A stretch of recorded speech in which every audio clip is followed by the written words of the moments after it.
preview time! What's going on, guys? Welcome back to 100% Chelsea and welcome to your match preview for Chelsea versus Watford, the final Premier League home game of the season. And what a season it has been for us at 100% Chelsea. 90k, nearly 100k, FBA nominated, Carabao Cup final.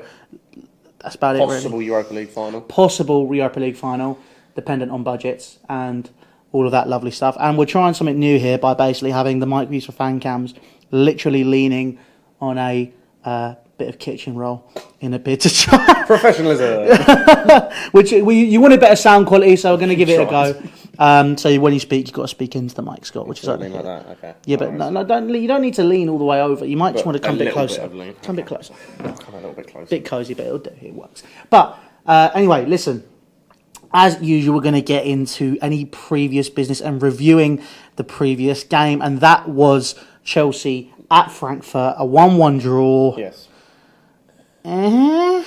See, this is why you won't be able to see this in the notes I've put in brackets, because I didn't watch the game. You didn't watch the game? I was busy with my family, so I... Oh, yeah, because you had your birthday stuff. Exactly. People talk about... He's having a moment about professionalism, but... hey, it's fine. So that's kind of on you. I don't know what happened. It's fine. So... I tried to keep up as much as I could in the first half.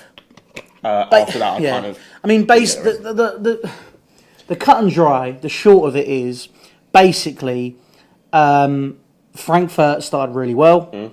That's surprising, to be honest. They obviously went 1-0 up with Jovic. He looks very tasty. Yeah.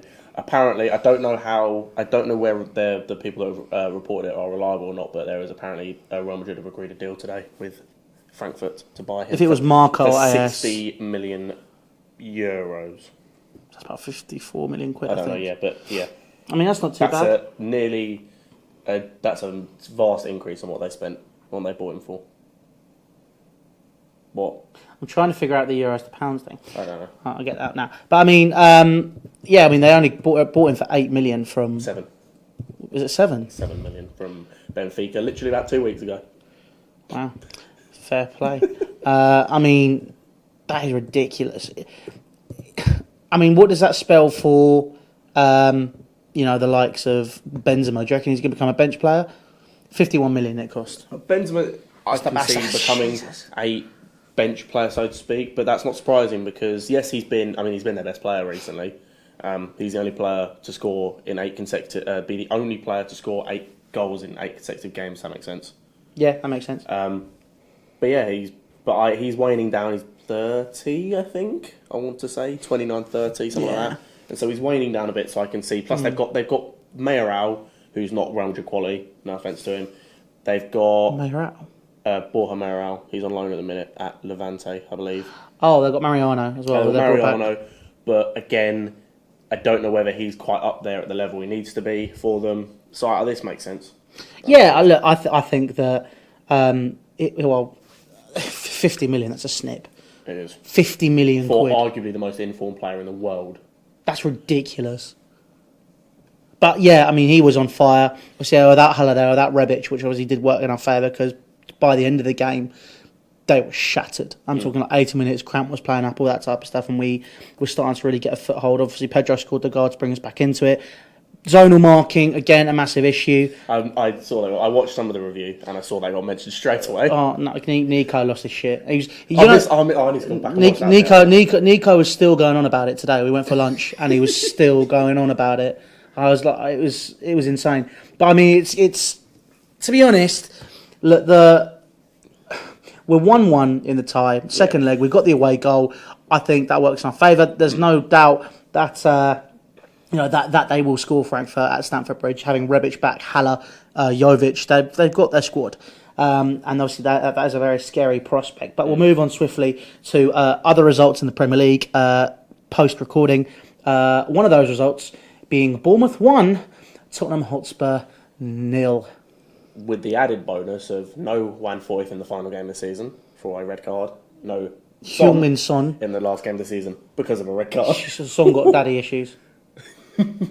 I saw what you tweeted as well, by the way, about that. That was funny. Well, it literally looks like he caresses him. I don't think he stroked him. I think it's not clear in the clip that the person who originally did the tweet out that you retweeted put, but I think he trod on his foot as well. Lerma trod on his foot when he went across as well. Because it looks like he does put his foot down and put pressure on it. Okay, well, that's fair enough. Really, unfortunately, in the video that you tweeted about, you can't really see the foot. Well, I mean, that's fair enough. But, I mean, I think the biggest thing we want to talk about with that game, with Tottenham losing, yes. What does that mean for us? It means if we win day when you're watching it, tomorrow when we're recording this, if we win, we go third. And we will pretty much have, depending on the Arsenal result, obviously, we will almost be guaranteed top 4. I think the way... We will need a point in the last game when we're done. If we get top 4...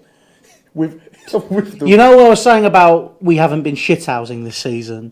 That would be secretly been shithousing. That is a proper shithouse if we get top 4. Because we have not been good. I think it's quite frank. I mean, we'll get onto that later because we do have the stats based on this. I was going to pull... It wasn't one I included, but it was one I remembered. And we say this, but... I spoke to the mic. I spoke to you about this earlier. Yeah. But at the minute, purely in the league, we're in our worst run of form in the league. In terms of one win in a month. I was just saying in terms of we haven't had a win in 3 games. Over no point in just the league have we had that. We've had times when we've had 2 losses in a row or a draw and a loss, 2 draws, but we've never had a period where we've had 3 draws or losses in a row and we haven't had a win in 3. So we're currently in our worst run in the Premier League. That just says how bad everyone else is doing. Yes, it does. So it's literally like a case of, do you want top 4? No, you have it. Here you go. Here's top 4. Do you want it? No, fine. You keep it. It's no. Someone tweeted about it. There's a game show. It must. I assume it's Japan. I apologise. Is it one where they give the guy a hand job, but they have to try and sing a song? They're all climbing up. It could be Takeshi's Castle as well. But they're all climbing up a slope, and you have to get to the top and grab something. And they've all photoshopped the face of each manager on, so you've got Emery reaching up to grab whatever's there, slipping and falling all the way to the bottom. Then it's Sarri, then it's Pochettino. It's all the managers just slipping and falling. I can't remember who tweeted it. It was a really good video. I mean, to be honest, this is massive for us. This is exactly why I think we're going to draw tomorrow. But I mean, other than that, but seriously, it's one of those where I am really not completely sold. I think that we could be doing well, but also we'll get into the Watford game shortly. But also, please leave your thoughts on what you think this Tottenham result means for Chelsea. What we can do is just quickly do a slow clap for Tottenham fans who have had the audacity over the past few months when I've said you guys are bottling it to say we're still third. I mean, right now, yes, you are still third. For any Tottenham channels that are going to go, let's click this up and make Lou look like a dick. Yeah, you are still third. Fair play to you. If we draw or lose tomorrow, fair play. Probably will still keep third. If we win tomorrow, yeah, I mean, unlucky lads. We'll cross that bridge when we come to it, though. You know, I've already said that today. I said I did put the Mourinho clip of going, if I speak, I'm in big trouble. I'm not going to say anything. Not going to say anything. However, when we win tomorrow, and if we win tomorrow, yeah, I will be saying an awful lot of things. There's a surprise. Because I fucking hate Tottenham. So, yeah. But we'll move swiftly on now into something a bit more sombre, Mr. Page. Yeah. And remember, you do need to keep speaking into the microphone, so lean across, okay? Basically cuddling you almost. It's got to that. It's no, fine. I'm not. Just cuddle. Just give me a cut. I mean, we can... Hold on, let's do this. Let's move it across. There you go. Here we go. That's a bit better. Is that better? It is a little bit better. You've got to be leaning in still to speak to it like that. Is that better? Because you can see the sound spikes up there. And yeah. It is. It is. Possibly. It basically is. Eden Hazard's last home game for Chelsea. It is. It is indeed. The last time, unless Real Madrid come to Stamford Bridge, Champions League or something, that we will see Eden Hazard at Stamford Bridge. Probably. Well, me and you, yeah. No, yeah. No, but I'm talking... Potentially. It could be ever. It depends on whether we get him later in life, in the Champions League or something. But yeah. Later in life? In the future, then. What are you, a fucking Buddhist? Allah, Kama is great. I was about to go Salam Alaikum, but that's Arabic. No, yep. Okay, no. yeah, that's... No, Namaste? What are you trying to do? I'm trying to... Is it for Just Buddhists? Stop. Bow? I don't know. Look. But yeah, last home game. He's as like it's been alluded to. He's almost certainly moving to Real. I think. I think all this talk of if they get this player, then they won't be able to. Trust me, it's Real Madrid, and they're on such a poor moment in terms of how bad they are. They are on the same form as Manchester United currently. That just says everything that you need to know. This is a club that should. This is arguably, in terms of in the history of football ever, the biggest club in the world. Oh, arguably. It is. No, it is. I probably would, but I know there were others that would argue United, others that would argue Barca. Manchester United, Liverpool. Oh, no, I wouldn't say Liverpool, but United, you could argue Barca, you could argue. United are the biggest. I think the three of them are the biggest. United are the biggest club in England. Yes. I would now say Real Madrid are the biggest club in the world. I'll go Real, Barca, United in terms of size. But yeah. And then, ironically, I think Arsenal are bigger than them as well. Yeah. And then Chelsea. And then City. And then Liverpool. Oh, no, we're missing Bayern Munich. And then Bayern Munich. And then Atletico. And then Juve. Anyway. And then Barnet. And then Hartlepool. Oh, yeah, no. So they're going to spend whatever money they need to, because they've got players they can get rid of for big money as well, so they ain't got to worry about financial fair play. They're going to spend whatever money they can to get the best players, so the likes of Hazard, Pogba probably, Jovic, as we mentioned. They're going to they've got Militao, but I imagine they'll try and get another centre-back as well. But yeah, so I think we've got to enjoy watching him for the last time at home. I agree. I think having Eden Hazard in a Chelsea shirt is going to be, considering it could be the last time, I think it will really be telling if, I'm guessing because it's the last league game, they're going to be doing a lap of honour. I'd assume so, yeah. I think other clubs did it today, yeah. It's because we got one more game at home this season, which obviously means Scott aren't attending. So Lewis will be doing the fan cast for that game because we've got to go up to Manchester. Forgot about that. Yeah. Whoopsie. But will they be doing it that day, or will they be doing it? I don't see them doing it after the semi-final of the Europa League. That kind of just seems a bit pointless. If they're going to do it, I'd assume they do it in the league. I'd assume so anyway. Yeah. Either that or on the last game of the season. So it will be. It'll be last home game of the season. They always do a lap of honour. They come across to the fans. They didn't last season because we got beaten 3-0 by Newcastle. They just fucked off straight away. Oy. Last season was embarrassing. The fact that the last home game against Huddersfield, they literally stood in the centre circle, did a quick thing around the centre circle, and fucked off down the tunnel. Yeah, it was. It really pissed me off. But I think. It's going to be a very difficult time without Eden Hazard. And to be honest, personally, I've been ready for this for the past 5 years. Yeah. It was a day that was going to come. It wasn't if, it was when. And people going, he's not the most consistent player in the Premier League. He's not one of the best in the Premier League. He's one of the best players who've ever played in the Premier League. Let's be brutally honest. He is. He might not get in the first 11 of these players are the greatest ever, but he's very fucking close, and he's definitely on the bench. An absolutely amazing player to be able to watch live for the past few years. I'm getting a bit emotional, Scott. Do you know what? No, when I first started coming consistently, that was Hazard's first season. Was it? That was 2013. 2012-13. So 2012. Yeah. I used to go to Chelsea games quite a lot. Like at least it went to like 7 or 8 or maybe 9 a season. But then, I would have been I was about 13, 14 at that point.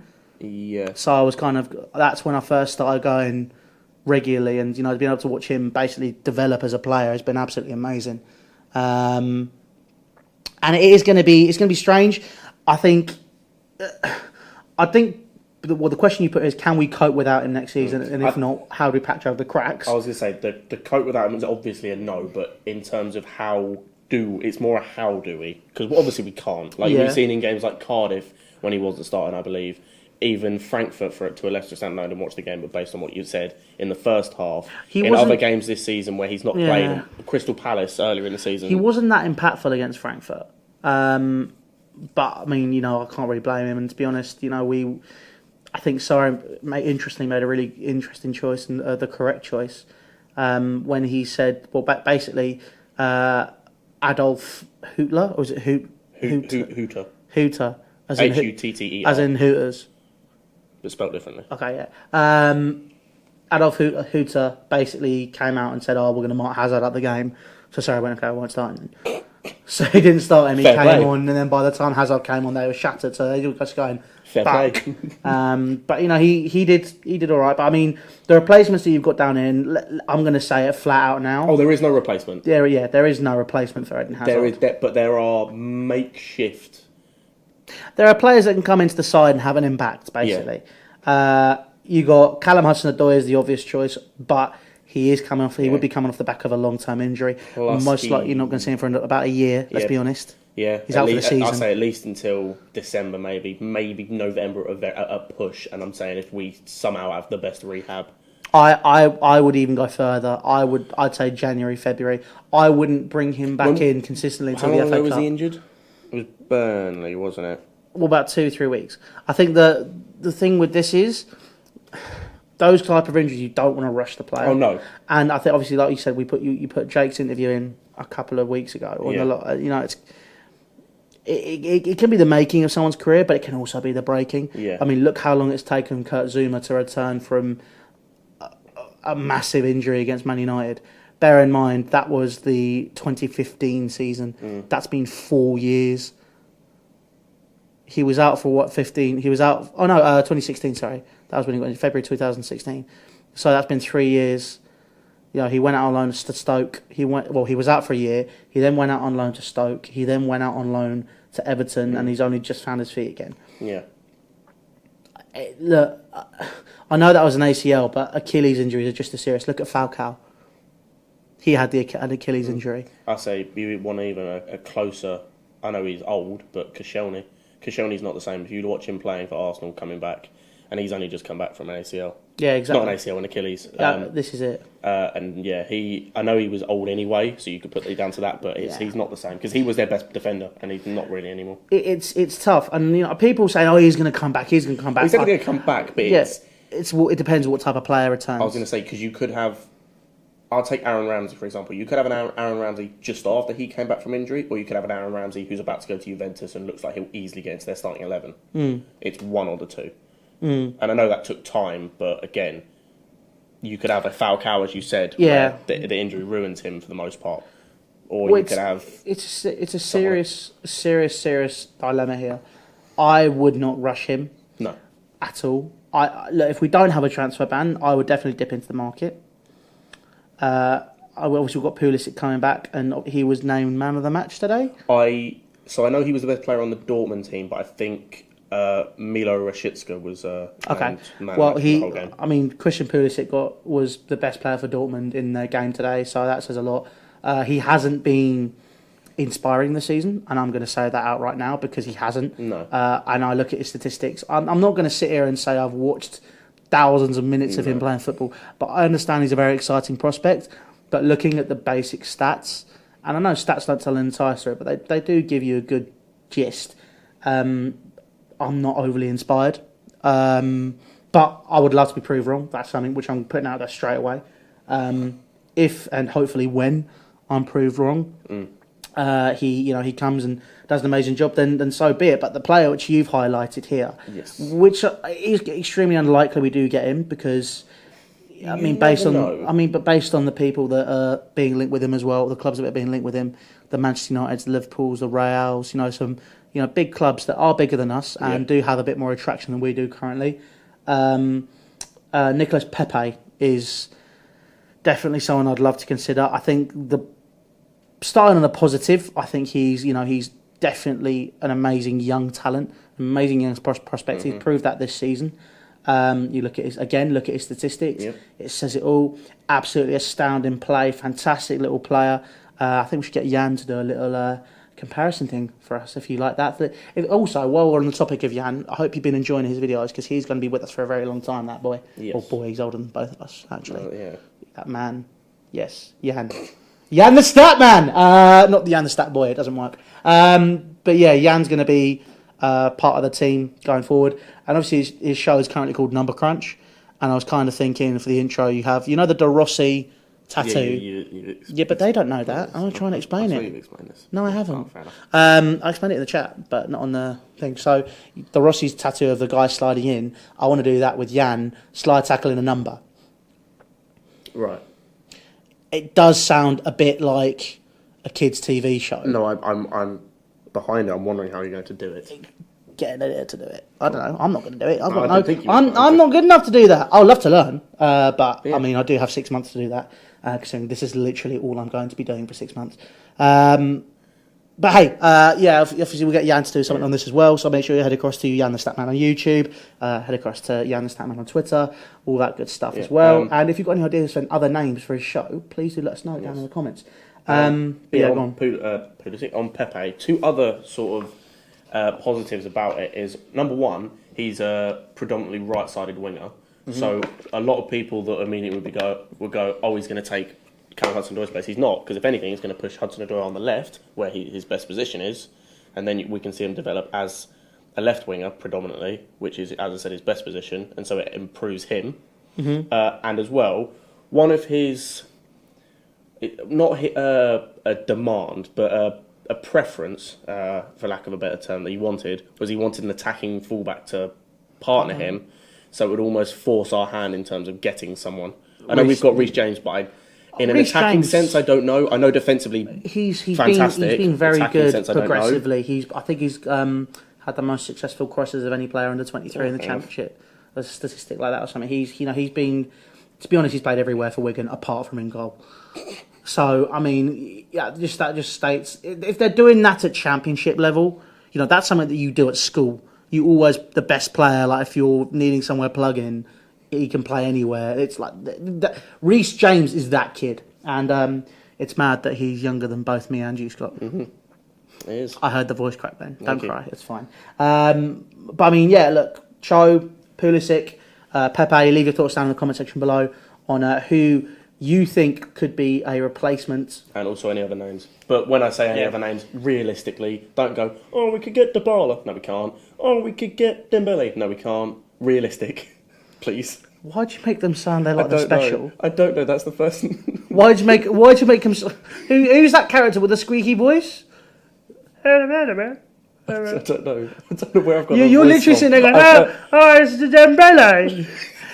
Dembele. No, I'll tell you where I've got that voice from. It's Russell Howard. Does that voice sometimes when he's taking the mick out of people. That's where I've got that from, because we've watched too much Russell Howard. If you don't know who Russell Howard is, I suggest you go on YouTube him. He's very funny. But I mean, in terms of fullbacks, we've been linked with Atal. Obviously, Yazar's been put in there because he's another one of Sarri's golden boys. He's played at Empoli and Napoli with them. There was someone else as well. I would genuinely don't think I could give Sarri any more in terms of what the fuck. I've got I don't think I could give Sarri any more preference. I know I always give the manager power, but some of these players, Jorginho's definitely started to get better. He's a player that was very good at Frankfurt as well, by the way. I know a lot of people said that. I think he got man of the match, didn't he? I believe so. But I mean, there is definitely grounds for going into the market. But obviously, there's all hinges on if we don't have a transfer ban. Because it's really complicated. I don't understand it. Like, it's annoying. We were meant to hear about it a month ago. How have we not heard anything? Leave your thoughts down in the comment section below on what you think Chelsea should be doing in terms of the winger positions and the fullbacks. Obviously, realistic. If you think we're going to sign Philip Lahm, even though he's retired, or Alba, or Alba, or something. Well, Alba was kind of realistic. He was on his contract. Anyway. Listen, leave your thoughts down in the comment section below. But obviously, that is the end of part 1. And now it's time for part 2, where we get straight into Chelsea and Watford. What's going on, guys? Welcome back to the second half of the big match build-up show. Chelsea versus Watford, the final game at Stamford Bridge in the Premier League. And that's the first thing we're going to talk about, actually, and talk about Chelsea's home form. And how does it look, Mr. Page, based on stats? So, if you just look at the table in terms of home form, we're fourth. We would be fourth. With 11 wins, 6 draws and 1 loss, which is it's not surprising, but it's the joint second best in the league. 36 goals scored, 12 goals conceded. Wow. Yeah. So 3 goals scored for everyone conceded is very good. To put that into perspective, we've conceded 27, I believe, away from home this season. Okay, right. Well, that's obviously something to improve on. And then, this is an interesting stat. In 50% of our games at home, we've kept a clean sheet. Wow. So in 9 out of 18 games. Okay. Oh, well, 9 out of 18 because we haven't played our 19th one yet. And we've only failed to score in 17% of games at home this season. That amount is doubled for our away games. We failed to score in 34% of our away games. So basically, a third of all our away games we've played this season, we failed to score. That's massive. I mean, that does set up quite nicely, considering we are, I mean, if you took the stats and you took what people thought of what's been happening recently, if you were just to table those, I think that would make a lot of people think, and it is definitely something where you can see that there is room for manoeuvre and room for building. And obviously people are going to disagree. So the one thing I'm going to say in the comments, because I see it on Twitter all the time, and I see it in the comments sometimes, if you disagree with someone who's Sarri out, or you disagree with someone who's Sarri in, have an intellectual debate instead of just calling them a prick, because it is really not helpful. And if they do just call you a prick, ignore them. It's just pointless. Just if someone has a different opinion, it doesn't mean that they don't know football and you're a complete bellend. It's just a case of they have a different opinion. Unless they come up with an argument which makes them a bellend. If it's something ridiculous, which from what I understand, the vast majority of people really aren't. I enjoy having conversations about Sarri and all that type of stuff because it's a very interesting topic based on stuff. And obviously with 11 wins, 6 draws, 1 loss, 36 goals scored, 12 conceded, that is not bad. And for us to be fourth, that says a lot. And I know it only tells half the story. I was going to say that if you look at, because I mentioned this before, if you look at last season, it's almost identical to last season in terms of the goal scored and conceded. I don't know because I wasn't able to find them, but in terms of the wins, draws, and losses and everything, the only change from last season is we had, or across the whole league, so home and away, we had 1 more win at this point and 1 less loss. Also 1 more loss, and then 2 less draws. Obviously, so 3 more points basically. 1 more point, I think it equated to 1 more point somehow. Probably more draws. Probably was. But I mean, to be honest, that's not terrible. I think that does show that the level of competitiveness in the Premier League has diminished. I think that is probably a big factor right now. Yeah. I don't think at the minute it's the best league in the world. I know a lot of people say. For entertainment value, I think yes. For just purely best league in the world, for me, it's not. No, I'd probably say the Bundesliga. To be honest, I was going to say La Liga. Leave your thoughts down in the comments. Which is the best league in the world? But I mean, look. The other thing which is big is the clean sheets. Yes. And Kepa again has had to have a conversation about what happened at the Carabao Cup final. I just want to point this out to the Arsenal fans who want to talk, or the Tottenham fans or anything. He's the joint 3rd in league for clean sheets with Jordan Pickford. Only Edison and Alisson have more clean sheets than him this season. Funny that. No, but clean sheets is a team effort. No. It is a team effort in terms of defence, but the last line of that defence is the keeper. He's got to keep the ball out of the net. Do you want to do that in your silly voice? I nearly did. I was going there. You got to keep the ball out of the net. Got to keep the circular thing at the rectangular thing. It's when you did that after a game. It was like United or in the cup. I was just going, what the fuck is wrong with him? Is he having a seizure? What's going on? It's like, well, I didn't understand it. It was like, it's insane. But yeah, moving on. Obviously, I think Kepa has definitely lived up to that price tag so far. So far being the key word. He's definitely not completely lived up to 70 million quid. No. Technically 35, but we're not going to get into that debate. But, I mean, we paid 35 and Real paid 35. That's kind of how that worked. But, yeah. Funny that. Courtois. They might be making him first choice next season again and getting rid of Navas. Why? I don't know. Probably because Florentino Perez is gone now and Navas has been here for ages. Get rid of him now. Thank you very much. I'd take Navas. I would. I don't know how he'd feel about being second choice. Maybe using him cups and Champions League. I think that'd be... If we get Champions League, obviously. Yes. And obviously if we also don't get a transfer ban. There's a lot of what and ifs at the minute. And I really don't know what we're going to do over summer. But we'll figure it out. We usually do. But yeah, I mean, Kepa, I think, has been fantastic this season. And I think, considering our striking options, the fact that we've only failed to score in 70% of games at home is... A lot of that is down to one man. Yeah, who's also leaving. as we mentioned earlier. Yeah, that's great. Yeah, but it does speak to how it kind of goes under the radar how good we've been at home. I know we used to have the big record we had back a few years ago. When was it? When did it end? That we hadn't been beaten at home in a certain amount of games. It ended, wasn't it? Mourinho, yeah. Was it the year we finished 10th, or was it the year before that? Mourinho had a 100% record. Yeah, I think Chelsea did. I think just in general, didn't he? 2006-07 season it ended. Oh, okay. After he left, I think.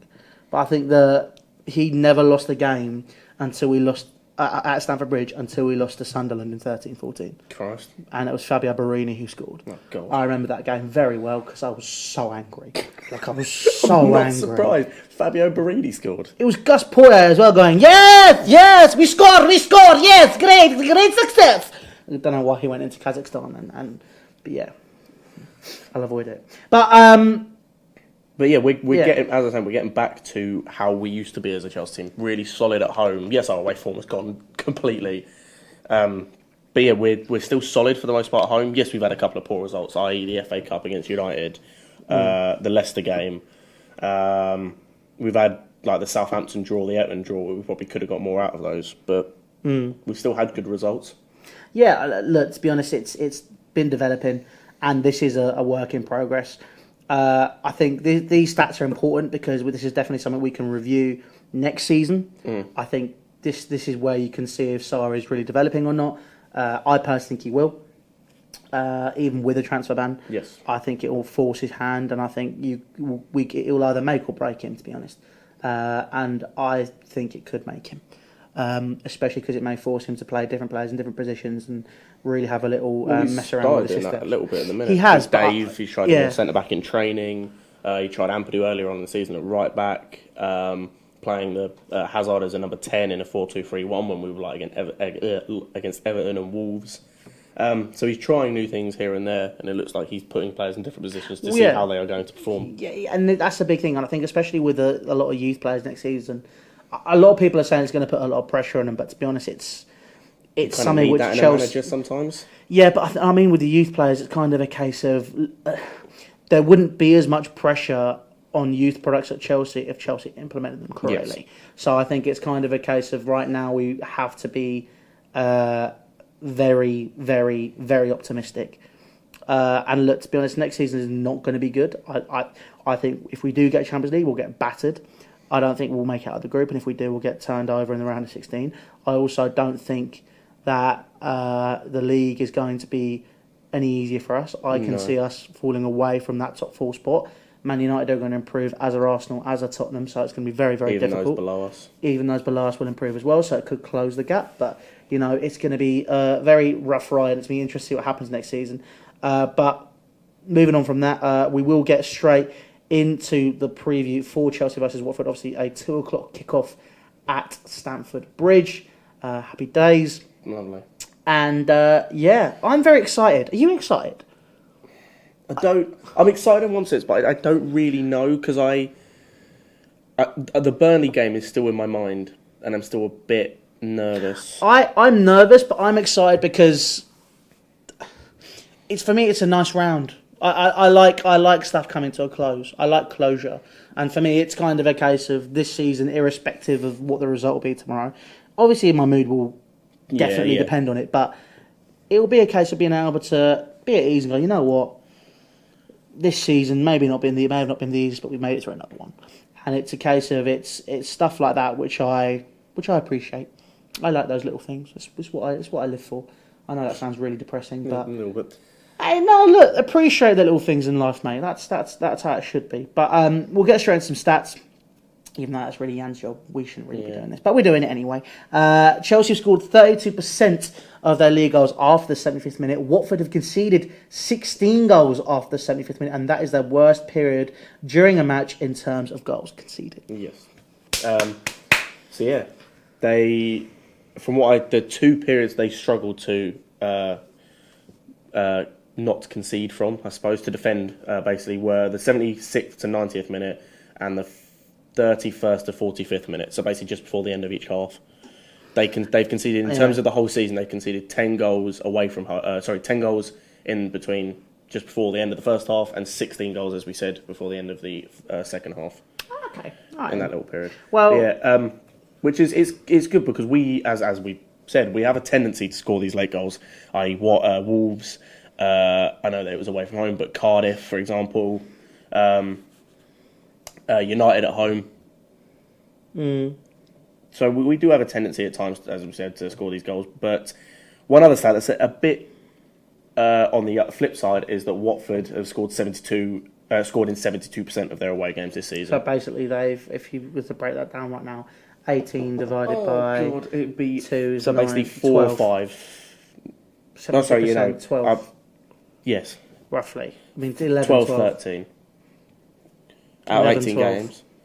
Out of 18 games. Yeah, 18 divided, it's 9. Yeah, half that is 4.5. So you got 4 or 5, depending. So yeah, be 13-ish. Would agree to disagree. Okay. Anyway. But yeah, that's still worrying.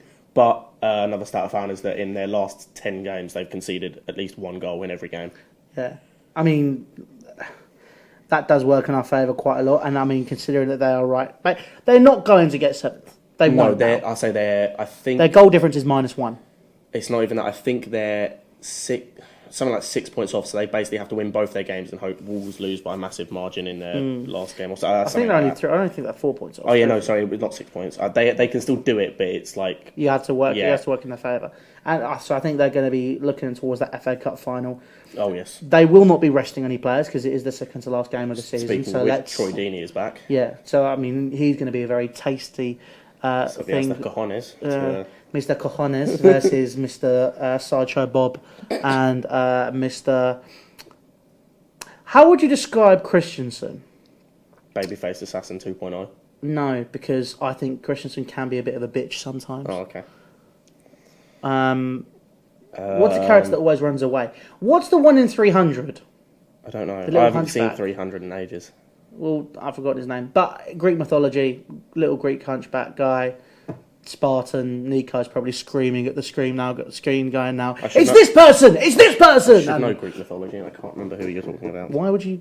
I was big into Greek mythology. I still am, technically. Fucking nerd. I'm joking. I love Greek mythology and comics. I cried during the Avengers. I will freely admit that. I am a man, and I cried.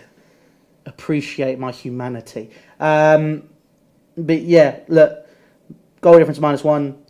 Probably a full strength team, meaning Ben Foster. Holobas is a massive target. He is ridiculously rash. We think David Luiz is rash. Holobas is definitely the person who we can get at against Watford. And I think, defensively they're not exactly sound as these stats show. Midfield, again, Jan has raised this point. Abdoulaye Doucouré. He's incredible. Like he could genuinely be playing for a top 4 team in any league. Nearly, apart from Barcelona, yeah, I'd say. Apart from Barcelona, even Real to a certain extent. No way, I'd reckon he'd be in there. Would he? I'd say he would be. I think he'd be on the bench maybe, but apart from maybe those two, and maybe Bayern. Apart from those 3, really? Yeah, because let me put Martinez. I think is still up there. I think that Tolisso, Goretzka, Thiago. But apart from those. Oh, and Juve. I don't think you're getting Juve. But apart from those, you'd say you could get in most of them. Like, for example, Napoli, I see him getting into. Atletico Madrid, I can see him getting into, just to name a couple. Yeah. I think he's definitely a player which I'd take in a heartbeat. If we don't have a transfer ban and you need to strengthen that midfield, I think Abdoulaye Doucouré would be someone definitely worth looking at. That left-hand spot, I mean, if you imagine Kante, Jorginho, Doucouré, I think that's a ridiculously strong midfield. And obviously Loftus-Cheek would be in there as well. So I'd love to see him. But anything you want to add in terms of the actual preview?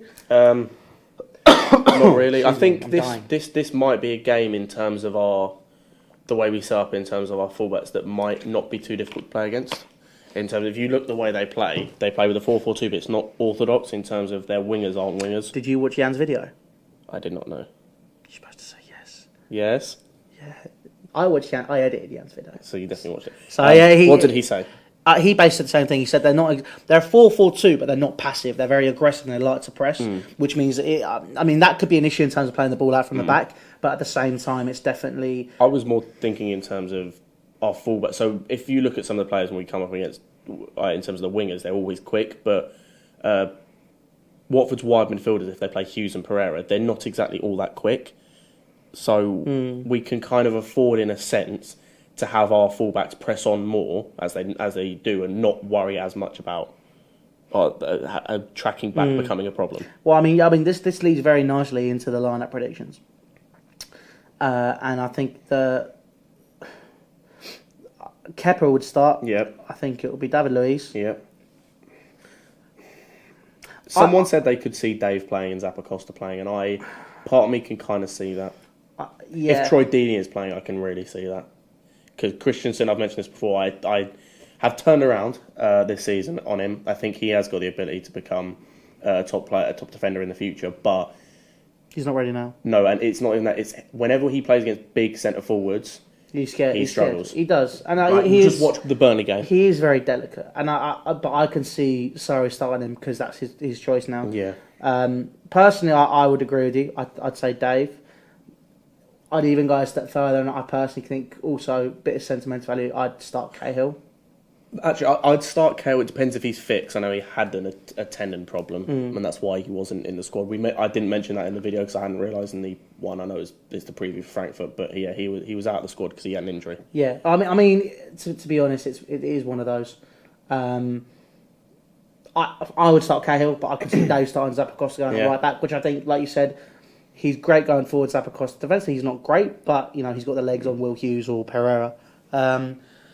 Plus, in terms of crossing, it's the one thing I can't fault him for. His crossing is very, very good. Yeah. In terms of left back, Marcos Alonso will probably start then. Probably, which I'm not too worried about after his performance against United. But I'm then looking forward to Leicester.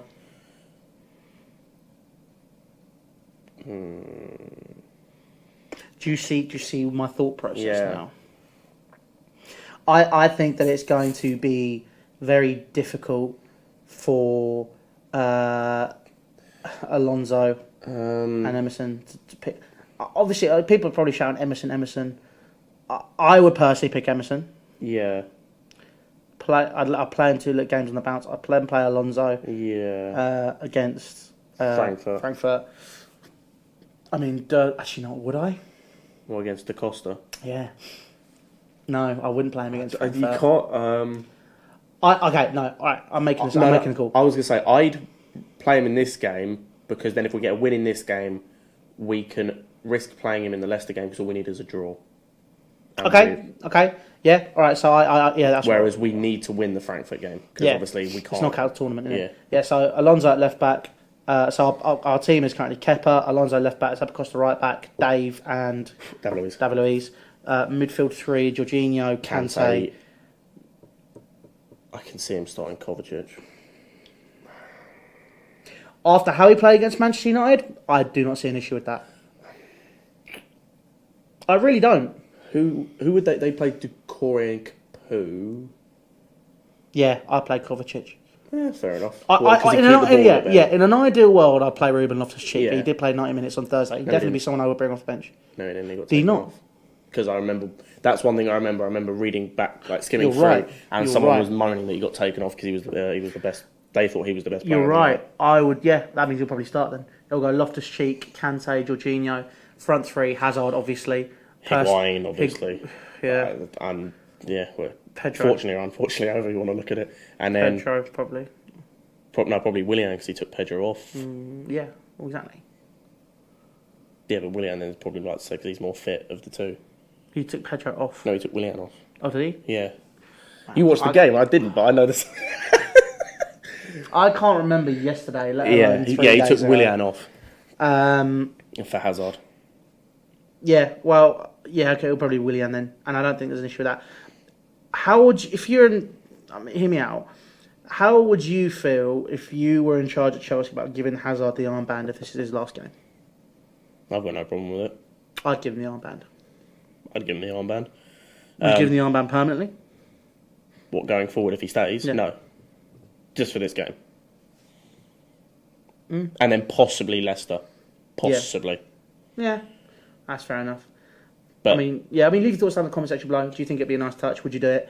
But the final thing, just to round up the show, Scott, can I have a score prediction from you, please? Know. Can you come back to me? I'm going to go 2-1. To us? Yep. 2-1 Chelsea. I'm going to go 2-2. Okay. I've got a sneaking suspicion Troy Deeney's going to do something. Depressing, isn't he? I think Troy Deeney will do something, but it's only we'll win 2-1 still. Hazard will bag, Higuain, maybe, but we'll see. But listen, guys. Anyway, that has been your Watford match build. I do apologise.